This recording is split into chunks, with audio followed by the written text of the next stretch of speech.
Hey YouTube,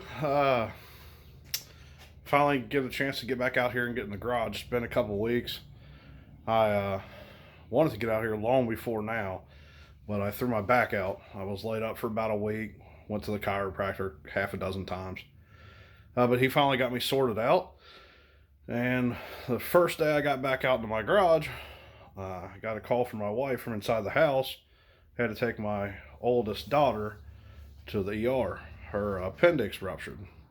So we spent an entire week in the hospital dealing with that. Everything went well. She had an operation, had it removed. Everything's cleaned real well, so we haven't had any issues since. Give her a bunch of high dose antibiotics and stuff like that. Uh, Basically, just to take care of anything else that they might have missed or any kind of reaction after the surgery. After that, with the quarantine stuff that's going on right now here in the States, it's been kind of a disastrous month for me, so I really haven't accomplished anything. But that being said, I got out here today. It was supposed to rain. It's like 3 o'clock. It hasn't rained yet, so I'm going to risk it and see about getting those doors fully adjusted so that they latch nice and smoothly. I'll probably put you guys on a time lapse, and I'll see you guys here in a few. All right. Well, one thing I seen while I was checking the doors is this latch mechanism from the driver's side is missing the spring. So that spring causes, when you latch it, it causes this thing to snap back and open. I'm not sure where the original one went, but I got a small spring here that I think might work, and I kind of jerry-rigged that spring, but every time I use it, it pops off. So I will continue to play with this a little bit, and when I get it to work, I will show you what it looks like. Okay, guys, as you can see here, I'll try to show you. This is the claw part of the latch that actually engages on the door frame.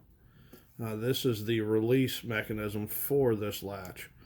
As you see, I managed to get that little spring on there. It's not exactly right. I think I'm going to have to bend them in a little bit to keep them on there. But, as right now, if you pull it, you see it's in the closed position right now.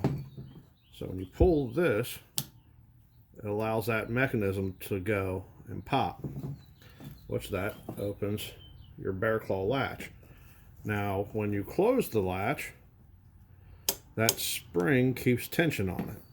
That way, the second you pull it, it automatically opens every single time. This is the actual tensioner, for lack of better terms, that controls that little latch. So I got one in there. I don't know that it will last in here. I don't know if this spring is quite stout enough, but it's the only one I had on hand to try it. Aside from that, I think the doors, I shimmed them a little bit. I actually did it off camera just because I happened to, I don't know, I just forgot to record basically. But I think the front of the bodies actually sagged backwards slightly. I jacked the car up on one side, and which actually you might be able to see from here. Hang on a second. There, well, kind of. You can kind of see the jack over there. I jacked it up by the heater channels on the driver's side, and the door seems to close a lot better that way. It wasn't until then that I realized that this thing was doing what it was doing. So yeah,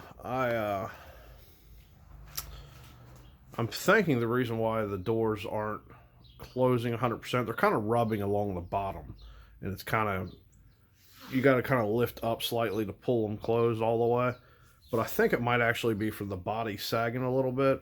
I braced the car left to right, and quite honestly didn't even consider the front sagging up until this point right now. So I didn't have any reinforcements going towards the front of the car. But when I jacked it up, like I said, everything seems to close significantly better.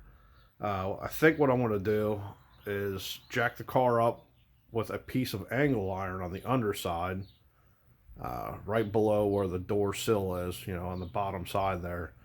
Get everything nice and square where the door opens and closes, and weld the angle liner under the car, thus holding the body up in that position. Um, there's 1,000 better ways, I'm sure, but that's the only way right off the top of my head I can think of that I will have access to the stuff to do it. My other thought originally was to space the bottom hinge out and basically kind of cock the lower part of the door upwards on the door frame. Um, I still might try that. It might work that way. I'll have to test it and find out. But first things first, I was trying to get this door latch where it works properly. Because if that's what's holding the door up, and when I close it, that's going to be a problem. So I will reinstall this door latch, and I will get back with you. Alright guys, as you can see, I got it to fully sit back in there now. It's still not 100% perfect. This front corner where I had to cut out to get behind it for the bolts, the original hardware was all rotten. I had to drill everything out. I basically just through bolted the door. That section that's peeled open needs to fold it back and weld it. I was playing around with the jacking the door up. This whole pillar here, where you see where it's been rotted out, it's where the pinch weld originally was on the car. It was shaved, I don't know, 10 years ago, forever ago. Back when we first cut the top off, and I ran around with that for a couple of years. That was where the pinch weld was. It was originally covered over with Bondo, smoothed down and welded, but it since then has rotted apart. That's what happens when you move from indoor garage to a, somewhat of a driveway. Right now I've got I think it's a 15/16 socket or something down in there. There's the heater tube that's, about an 1 inch diameter nipple coming out of the heater tube that goes up for the defrosters. I wedged it between there and the door frame just to see how everything went, and that got it really close to where it needs to be. That being said, this section is flexed a little bit inwards too. If I grab on here and kind of tweak it, the door closes very well. I can fix that once the roof here goes on it. Once the roof gets up in place, I'll put something in here and jack the door opening up a little wider. Maybe a 1/2 inch, 1/4 inch, something like that, 1/4 or 1/2. And then when we weld the front pillars here to the roof section, that will stop the rear body from leaning in. It'll keep it pushed back. That way the door openings will be a little truer. As much work has been done on this thing. I mean, it doesn't look like a whole hell of a lot, but I assure you that we've had this thing cut in about 1,000,000 pieces at different points. That when I bought it, it was a full Beetle running and driving. Put full pans. I mean, I've done a ton of work to it, even though it's still kind of ratty looking. That's just always been the look I've gone for. So, that being said, it's supposed to start raining pretty good here shortly.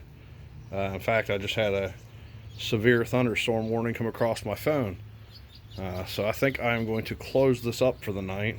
It's supposed to be nice out tomorrow, I think. So if by chance it stays nice, I will hit this a little more and add it to this video and put it up online. If not, and it turns out to be a really nasty shit show of a day, I will just go ahead and post this as an update, because I haven't been able to update a whole lot of nothing.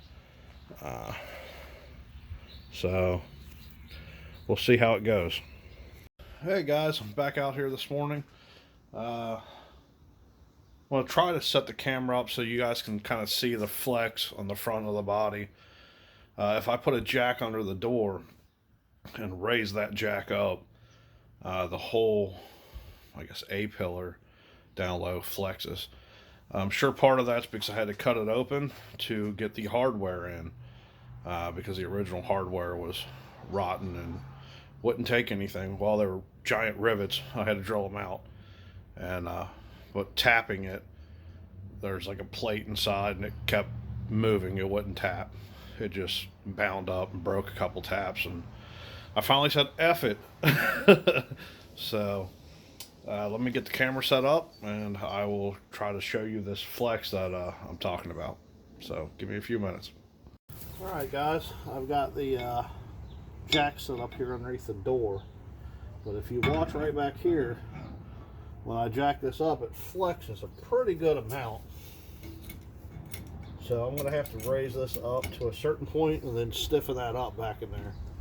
If you look, you can see it seriously flexes right there at the bottom, which I'm sure is part of this being split the entire length, and this is actually in pretty rough shape. If I can't figure out a way to brace it, I might just go ahead and get a patch panel for this whole section in here. There's a tube back here that comes up for the original defrost out of that heater channel.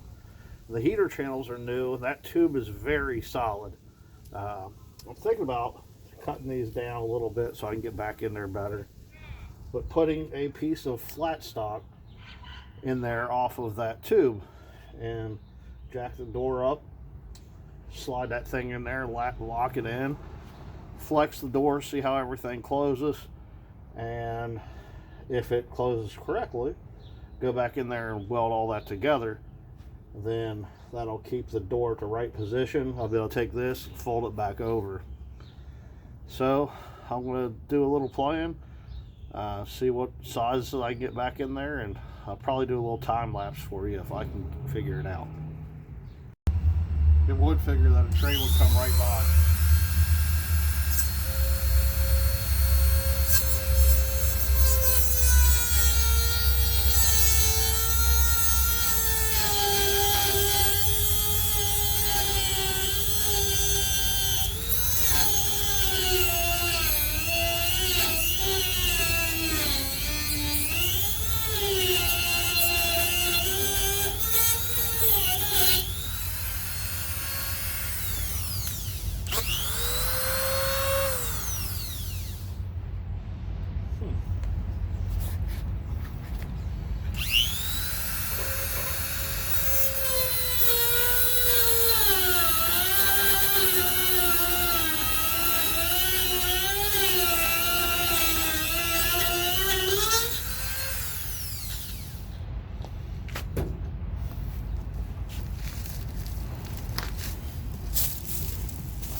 Something else, if you ever use a Dremel, they make this quick release. It's called an Easy Lock by Dremel. It is fantastic. It's probably the best little tool that I have ever bought for a Dremel.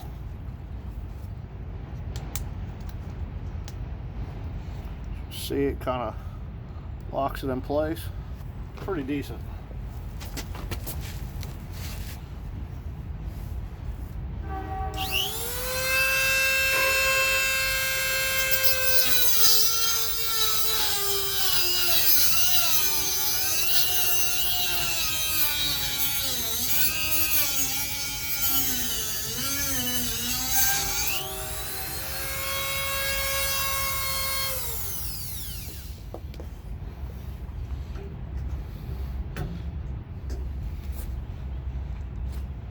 That's hot.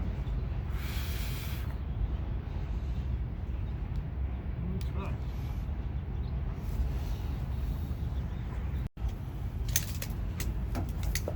If I can get this tape back in there, if it'll work with me, get it back on that little tube I was telling you about, which is not being comfortable. It looks about like 1.5 inches. If I get me a little 1.5 inch spacer back through there, and wedge it, weld it in.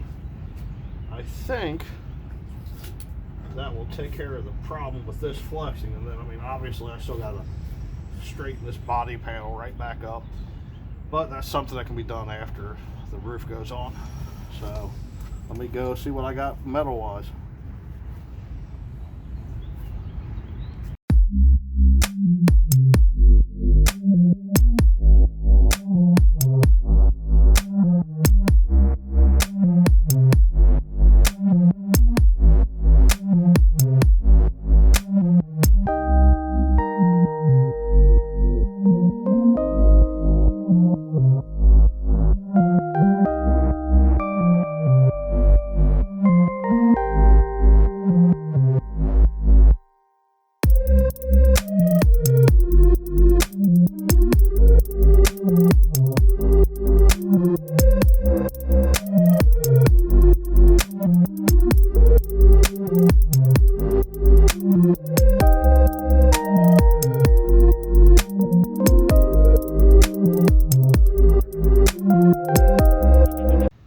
Alright guys, as you could probably seen in the time lapse, I got a visitor. My father stopped down and was hanging out with me. Did a little bit of welding for me because he's significantly better. I think he was just wanting to get out of the house really, because you know, we're not supposed to be out too far, but you're allowed to go visit immediate family and such. So he came down and gave me a hand for a couple hours. Got a lot more work to do to figure out the doors, so they're not 100%. As you see, I got it latched, but if you look down there, I had to jack the body up. Flexed a good bit. Came up already with a way. We're going to put some angle underneath it, jack the car up, square everything up so that everything lines up, weld it all in place. Shouldn't be too bad. It kind of is to be expected with me not thinking about it and not bracing forward and reverse on the car. Not to mention the fact that, you know, the roof structure is entirely gone. So that all being said, you know, a lot of the strength to the body is gone. So let me spin you around here in a minute and I'll show you what we did for the door hinge to help stiffen that corner up and pull it out where it should be. Okay, as you can see down here, put a piece of angle iron and welded it down to the heater channel and to the defrost tube, squared all that up. It pushed this plate out towards the rear of the car. Allowed me to through bolt the door. That squares the door up in the opening, keeps the gap pretty decent, and it holds it back where it should be here so everything lines up. So that's where we're going to have to leave it for the night. Basically just because I don't have metal right now. I have to wait and go pick some steel up. Once I get the steel up, we'll be putting the piece in down low, get that all situated. Once that's situated, I can do the final adjustment on this door. Got to do the exact same setup on the other side.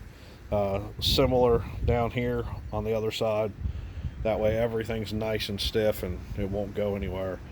Once that happens, it's time to put this thing back on it. So I'm going to leave it there for tonight. I appreciate you guys watching. Like, comment, subscribe, whatever you want to do. You know, any feedback is always good feedback. So I will see you guys on the next one. It will not be as long between episodes because hopefully the bad luck for the year is over. So thanks for watching again, guys. Have a good one.